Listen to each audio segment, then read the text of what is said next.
दृष्टि आईएएस के audio article programme में एक बार फिर से आपका स्वागत है। मेरा नाम है सपना कुशवाहा। आज का हमारा आर्टिकल इतिहास के महत्वपूर्ण भाग कैबिनेट मिशन योजना से संबंधित है। यूपीएससी की प्रारंभिक और मुख्य दोनों परीक्षाओं में इस भाग से प्रश्न पूछे जाते रहे हैं। यह आर्टिकल आपके उत्तर लेखन की गुणवत्ता बढ़ाने में सहायता करेगा। यह ऑडियो आर्टिकल सामान्य अध्ययन प्रश्न पत्र 1 के इतिहास खंड से जुड़ा है। तो आइए आर्टिकल की शुरुआत करते हैं।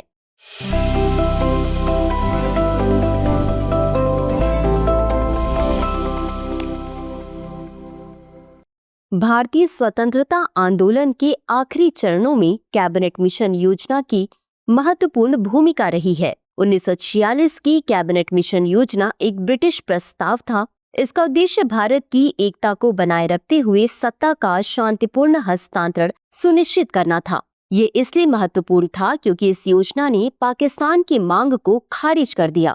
साथ ही भारत के संविधान का मसौदा तैयार करने के लिए संविधान सभा के गठन की नींव रखी। इस ऑडियो आर्टिकल में कैबिनेट मिशन योजना के प्रावधानों, गुणों और चुनौतियों के साथ साथ भारत के विभाजन पर इसके प्रभाव का विस्तार से वर्णन किया गया है। सबसे पहले समझते हैं कि कैबिनेट मिशन योजना 1946 क्या थी। 1946 की कैबिनेट मिशन योजना देश की स्वतंत्रता की यात्रा में एक महत्वपूर्ण अध्याय थी। इस मिशन के माध्यम से ब्रिटिश सरकार शांतिपूर्ण निकासी सुनिश्चित करते हुए भारतीयों के हाथों में सत्ता हस्तांतरित करने का अंतिम प्रयास कर रही थी। यह मिशन फरवरी 1946 में तत्कालीन ब्रिटिश प्रधानमंत्री क्लीमेंट एटली द्वारा भेजा गया था। यह मिशन भारतीय नेताओं की जटिल राजनीतिक मांगों को संबोधित करने और स्वतंत्र भारत के निर्माण हेतु एक रूपरेखा तैयार करने के लिए मार्च में भारत पहुंचा। बता दें कि इस मिशन में 3 प्रतिष्ठित सदस्य शामिल थे। भारत के राज्य सचिव पैट्रिक लॉरेंस, व्यापार बोर्ड के अध्यक्ष स्टैफोर्ड क्रिप्स और एडमिरल्टी के प्रथम लॉर्ड एवी अलेक्जेंडर। इन ब्रिटिश अधिकारियों को भारत के संवैधानिक भविष्य पर बातचीत करने और सत्ता हस्तांतरण को सुगम बनाने का कार्य सौंपा गया था। उनका मिशन मुख्य रूप से भारतीय राष्ट्रीय कांग्रेस और मुस्लिम लीग के बीच सांप्रदायिक तनाव को दूर करते हुए भारत की एकता को बनाए रखना था। इन सदस्यों ने संविधान सभा की नींव रखने वाले प्रस्तावों का मसौदा तैयार करने में भी महत्वपूर्ण भूमिका निभाई। गौरतलब है कि इस समय तक ब्रिटिश हुकूमत ने यथाशीघ्र भारत छोड़ने का संकल्प ले लिया था, क्योंकि वे लोग ये समझ चुके थे कि शीघ्र और व्यवस्थित वापसी साम्राज्यवादी हितों के लिए बेहतर होगी। आइए अब जान लेते हैं कैबिनेट मिशन योजना के प्रमुख प्रावधान के बारे में। 16 मई 1946 को भारतीय राजनीतिक नेताओं के साथ व्यापक विचार विमर्श के बाद कैबिनेट मिशन ने कई प्रमुख प्रावधानों के साथ एक विस्तृत योजना प्रस्तावित की थी। मिशन के तहत ये सुनिश्चित किया गया कि भारत एक संयुक्त संघ बना रहेगा। साथ ही इस मिशन ने पाकिस्तान की मांग को अव्यावहारिक बताते हुए स्पष्ट रूप से खारिज कर दिया था। इस योजना के अंतर्गत ब्रिटिश भारतीय प्रांतों और क्षेत्रों को 3 समूहों में विभाजित किया गया था: ग्रुप ए, ग्रुप बी और ग्रुप सी। ग्रुप ए में मद्रास, बॉम्बे, मध्य प्रांत, संयुक्त प्रांत, बिहार और ओडिशा सहित हिंदू बहुल प्रांत शामिल थे। वहीं ग्रुप बी में पंजाब, उत्तर पश्चिम सीमा प्रांत, सिंध और बलूचिस्तान समेत मुस्लिम बहुल प्रांत शामिल थे, जबकि ग्रुप सी में 2 मुस्लिम बहुल प्रांत बंगाल और असम को शामिल किया गया था। मिशन के तहत रक्षा, विदेशी मामले और संचार को छोड़कर सभी विषयों में प्रांतों को पूर्ण स्वायत्तता दी गई थी। बता दें कि रक्षा, विदेशी मामले और संचार संघ के अधिकार क्षेत्र के अंतर्गत थे, जबकि शेष शक्तियां प्रांतों में निहित थीं। इसके अलावा मिशन के तहत अप्रत्यक्ष रूप से निर्वाचित प्रतिनिधियों के साथ एक संविधान सभा का भी गठन किया जाना था। प्रांतीय विधानमंडल को आनुपातिक प्रतिनिधित्व का उपयोग करके इन सदस्यों का चुनाव करना था। साथ ही देशी राज्यों के राजकुमारों को अपने प्रतिनिधियों को नामित करना था। प्रत्येक प्रतिनिधि सदस्य 10 लाख लोगों का प्रतिनिधित्व कर रहा था।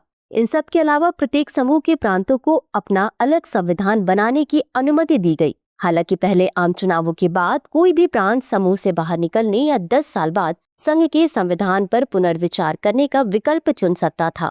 इसके अलावा मिशन में अंतरिम सरकार का भी प्रावधान किया गया। जब तक नया संविधान पूरी तरह से नहीं बन जाता, तब तक विभिन्न भारतीय राजनीतिक दलों के नेताओं से बने एक अंतरिम राष्ट्रीय सरकार का प्रस्ताव रखा गया।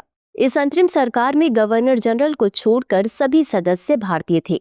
अब जान लेते हैं कैबिनेट मिशन योजना से संबंधित मुद्दों के बारे में। हालांकि कांग्रेस और मुस्लिम लीग दोनों ने शुरू में कैबिनेट मिशन योजना को स्वीकार कर लिया था, लेकिन जल्द ही दोनों राजनीतिक समूहों में महत्वपूर्ण मतभेद उभरने लगे थे। दोनों दलों में प्रांतीय समूहों की अस्पष्टता की स्थिति थी। कांग्रेस ने प्रांतों के समूहीकरण को वैकल्पिक माना, जबकि लीग ने इसे अनिवार्य माना। इस मतभेद के कारण विवाद और भ्रम की स्थिति पैदा हुई। जुलाई 1946 में संविधान सभा के लिए हुए चुनावों में कांग्रेस को 205 सीटें मिली और मुस्लिम लीग को 78 मुस्लिम सीटों में से 73 सीटें मिली। इन नतीजों ने विभाजन को और गहरा कर दिया। परिणाम स्वरूप 29 जुलाई 1946 को मुस्लिम लीग ने योजना को स्वीकार करने से मना कर दिया। लीग ने पाकिस्तान के निर्माण के लिए दबाव बनाने के लिए 16 अगस्त 1946 को प्रत्यक्ष कार्रवाई दिवस की घोषणा की। इस दिन व्यापक तौर पर सांप्रदायिक हिंसा हुई, खासकर कलकत्ता में, जिसमें 5000 से अधिक लोग मारे गए। ये हिंसा जल्द ही नोआखली, बम्बई, बिहार और संयुक्त प्रांत सहित भारत के अन्य भागों में फैल गई, जिससे हजारों लोग मारे गए तथा राजनीतिक माहौल और अधिक ध्रुवीकृत हो गया।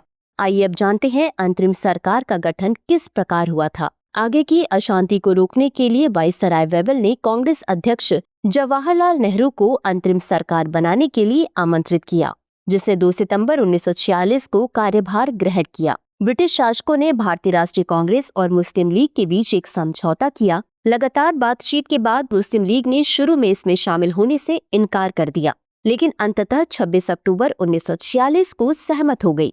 अंतरिम सरकार में विभिन्न धर्मों और जातियों का समान प्रतिनिधित्व सुनिश्चित किया गया, ताकि भारत के विविध समाज के सभी हिस्सों की आवाज सुनी जा सके।